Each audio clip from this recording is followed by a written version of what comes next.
We're live. You rotated in that room. I actually moved my shoes over. Oh, okay. So you're still sitting in the same. I moved my shoes out of my frame. Well, I mean, they're still kind of there, but Yeah, yeah. I mean, you can kind of see them. Fantastic. Looks a little different. Sandra, out of curiosity, my sneakerhead friend, how many pairs of shoes do you own? Katie, I probably have somewhere close to about 30 pairs of shoes. That's not that bad. 30 is not a ton. Yeah, I didn't count the heels. Well, no, but I'm talking about sneakers. So smile for a second. Yeah, I was just talking about sneakers. Yeah. Have you gotten any new sneakers lately? I have not, but this weekend there is a sneaker thing, so I'm probably gonna pick up some more. A sneaker thing? Like a meetup, a trade day? One of my friends just opened up his shop. Yeah, so everyone go visit. Cool. It's gonna be this weekend, 27th. Where is it at? Richmond. It's supposed to be a grand opening, so we'll be there. Okay. That's cool. Interesting. Yep. I just got a couple new pairs of shoes. My friend Callie has them right now because she actually picked them up for me. But I've got to go get them. But yeah, exciting. I'm excited. They're not as rare or exciting as yours are. Whatever. Hopefully my dog doesn't start barking in just a second since we're getting a delivery. Are you getting shoes delivered as well? No shoes, but I feel like it's coming. Hopefully he's not. We can mute you. Cool. So it just hit 7. We'll give everyone a minute or two to get on. What else is going on? I know we all spent some. I guess Nikki, I haven't seen you today. But we spent some time together, via Zoom. I saw Sandra briefly as she ran through the office today. Yeah, what's going on? What's new? What's up? How's life? Busy. Every time I wear rain boots, it doesn't rain that much. What is happening? You have to love your dogs. What is happening? Always at the wrong time. Yeah. Yeah. Always good. He's good now. That's funny. Oh, that was short. I thought he was going to put on a show for us. That was kind of short.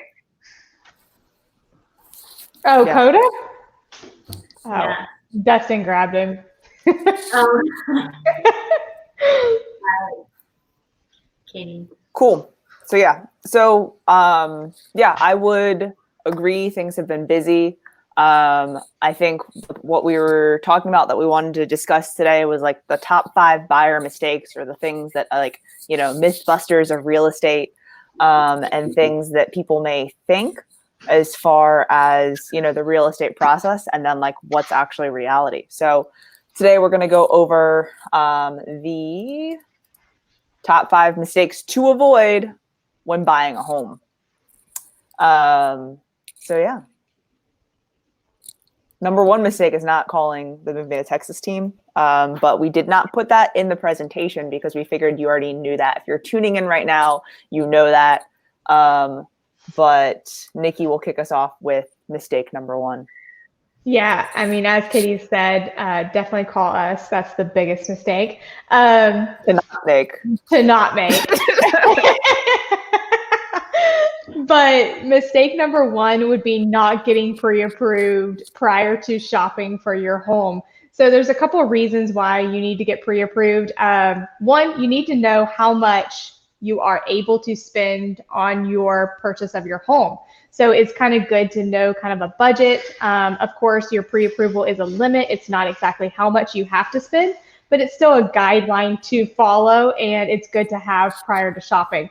Another reason is if you do go out and you're shopping for homes, so let's say we go out and we tour, you find the home that you fall in love with, you're ready to make an offer. If you don't have that pre-approval in hand to submit with your offer, you're going to run the risk of losing out on that home, because we're seeing tons of multiple offer situations right now.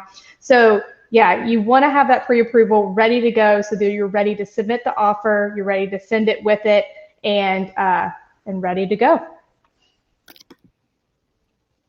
Anything I'm missing, Katie? With that being said, I think we've probably written between. No, I was going to say, with that being said, I think over the past, I would say, week or so, basically from like this time last week till now, we've probably written between 5 and 10 offers. I would say, right, for a good majority of our clients. How many of those, Sandra, would you say were multiple offer situations for your clients? Like what percentage, ballpark? 90%. Really? Yes. All of mine have been multiple offers lately. And it could just be the market that I'm in, but I mean, it's nothing outside of what we're used to. It's just everyone is looking right now. So I would agree with you, Nikki. At this time, pre-approval is so important. Well, and I think something to point out too, as far as Sandra saying, like the market that she's working in. I mean, you've been working with people in the East End. You've been working with people in Pearland, in Katy, in Cypress, up north in Spring. So, I mean, you've been in all of the markets. And it's kind of something we're seeing across the board for sure. For sure. Yeah. Okay. Cool. Well, Nikki, good point there. Mistake number 2, not shopping for a lender. Mistake number 2. So people, sometimes they just go with one lender. I always say shop at least 2 lenders. That's the biggest mistake that you can make, is just stick with one person. So talking to 2 gives you 2 different things you can compare and contrast with. Reason being is because lenders can offer so many different things. And so especially the interest rate, that is the most important thing. That's what you're looking for. How much, what your interest rate is, and then how low they can get your monthly mortgage rate, and kind of help you on that end. So you tell them what's important to you, and they use that, look at your finances, and they try to come up with a number that, works for you. So shopping is very important. Just like you shop for a house, shop for your lender. At least 2. Yeah.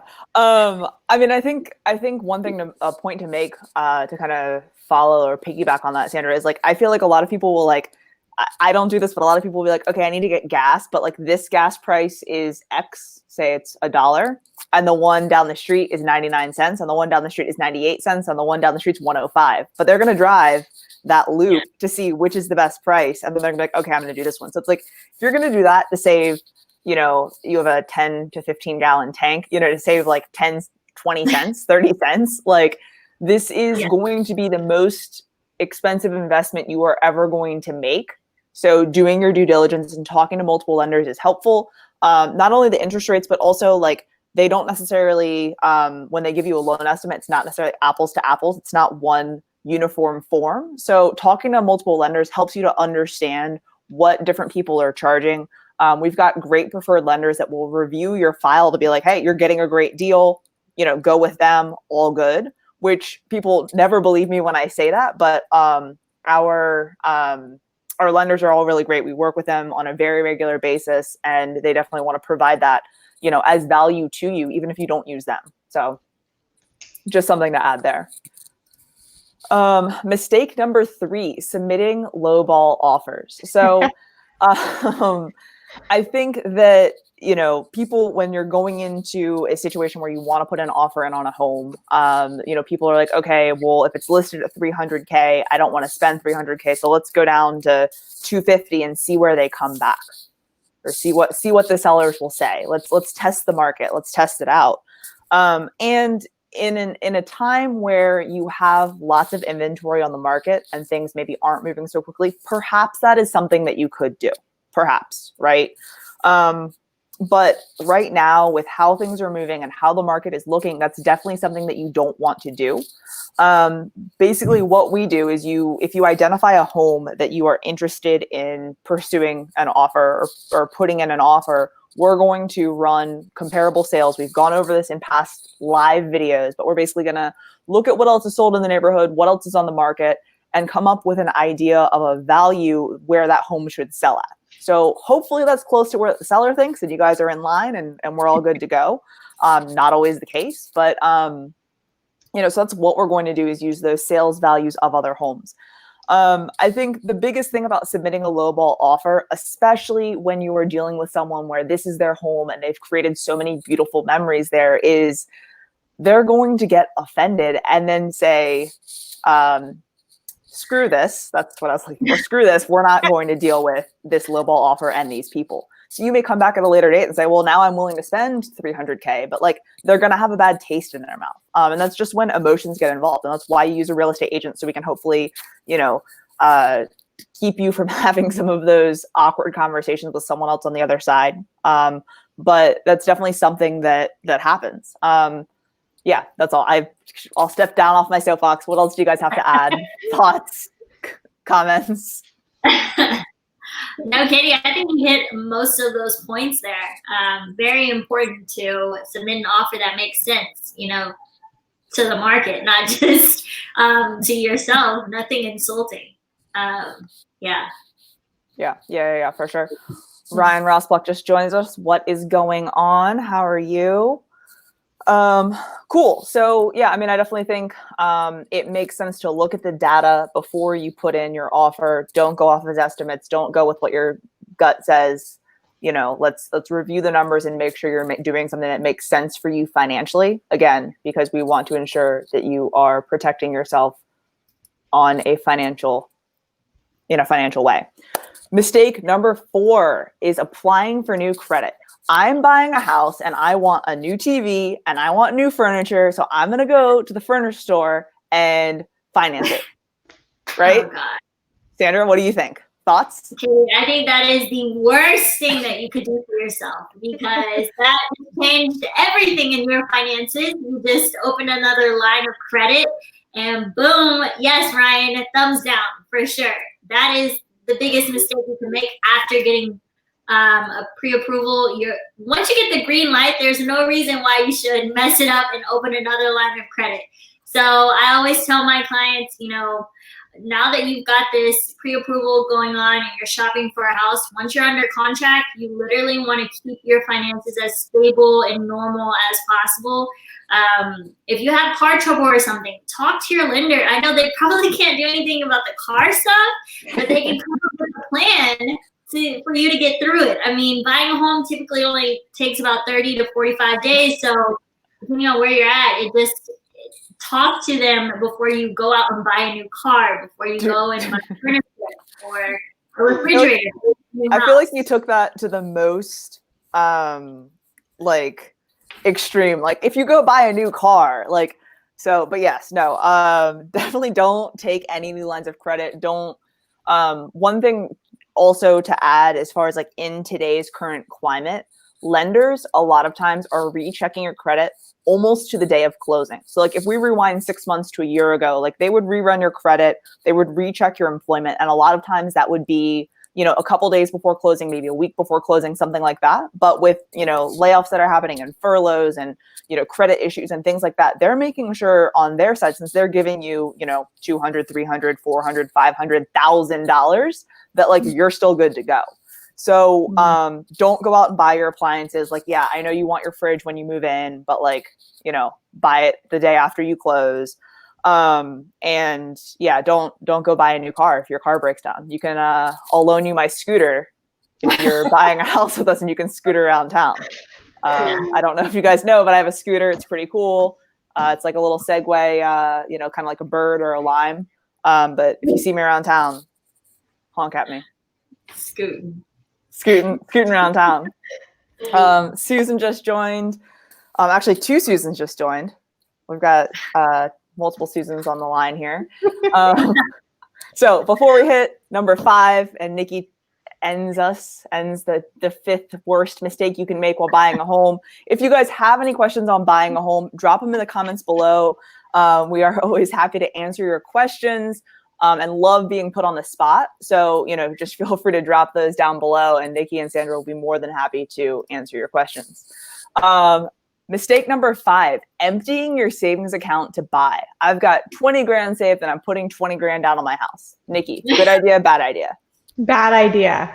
So she's like, I'm done. Bad idea. Just don't do it. Yeah. I mean, there's a couple of things why. One, I think we've already touched on it, but interest rates right now are so low that keeping some cash on hand and just financing that extra percentage that you might not be putting down is probably a better idea. And I think that you can talk to your lender more about that and get some clarity, specifically for your financial situation. But yeah, I mean, interest rates, why not just go ahead and finance it? As far as, keeping more in your savings too, let's look at the situation we're in currently with the pandemic. I don't think any of us really probably expected something like this. We're used to hurricanes, but definitely not, a virus taking us down a notch. So, a lot of people are losing their jobs. There's a lot of people, in situations that they need to have that extra padding and a savings that if they would have thrown it all into, putting all of that into a down payment, they might not have had that. So yeah, having extra money in savings, of course, for any type of, medical or car situation like Sandra brought up, is just a better idea than putting it all into.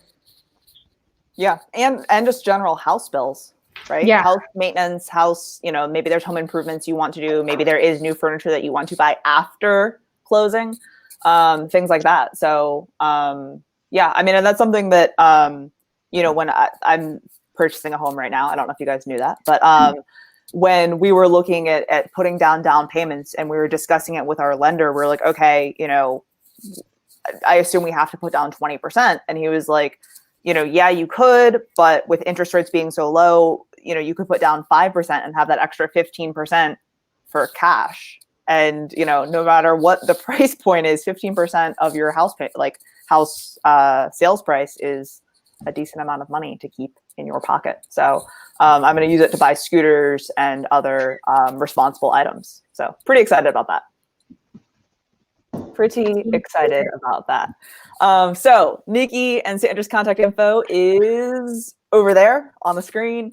If you guys have any questions about the home buying process that you don't want to drop in the comments below, feel free to, feel free to DM them. You point to your left if you're trying to point to the screen, just fly, guys. Yeah, just like that. Good job. Feel free to DM them if you guys have questions that or want to review the home buying process. We've got an entire home buying series on YouTube, basically bit.ly Moving to Texas Buy, and it has just a bunch of information on the home buying process and everything from picking your agent all the way to closing day and budgeting for that and all of that. So yeah, that's all we've got as far as presentation stuff. If you guys have any questions, drop them down in the comments below. What else do you want to add?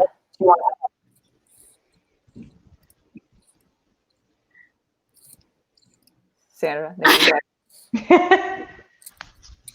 I don't have anything to add. I think we touched really good points here. It's something that, we've come across it before, and it's most common. So, if y'all come across a mistake or have a suggestion, drop it in there. We'll talk about it. But if y'all want to talk about the home buying process, we are here. If you're unsure about your down payment, 20% is not always the route, like Katie said. So definitely talk to us. Cool. I have a serious question. What's your favorite White Claw flavor? They just came out with watermelon. It's good. It's so good. So, okay, Sandra, do you have any input? No, I don't really drink it that much. I have drunk it before, but Okay, I'll bring some to the office then. So they actually came out with a new flavor pack, and it has watermelon, mango, tangerine, and lemon. I didn't have any lemons, but the watermelon, mango's my favorite. Mango's top, number one. And then it's tough for two if it's watermelon or tangerine, because both are really good. So, you know, if you guys are watching this out there, drop in the comments below what you think your favorite, not what you think, what your favorite White Claw flavor is. Callie Wade coming through with mango like a true champ. This may or may not have anything to do with something that we're doing in the very near future. So White Claw flavors, drop them in the comments below. I don't care if you're not watching this live. If you've made it through this 20-minute video at a later date and you're still listening to me ramble right now, drop your White Claw flavor in the comments below. So that's all I've got. We need to know. We need to know. Yeah. Inquiring minds need to know. And it truly is something that is very important for a project we have coming up. So like, this is probably the most serious ask that I've ever had if I've ever asked you to do anything. So that's all we've got. Don't make buyer mistakes, get pre-approved, shop around, don't do lowball offers. Now Callie says all are my favorite. Don't submit lowball offers, don't apply for new credit, do not empty out your savings account to buy a house, and drop down in the comments below your favorite White Claw. That's all I've got. We'll talk to you guys later.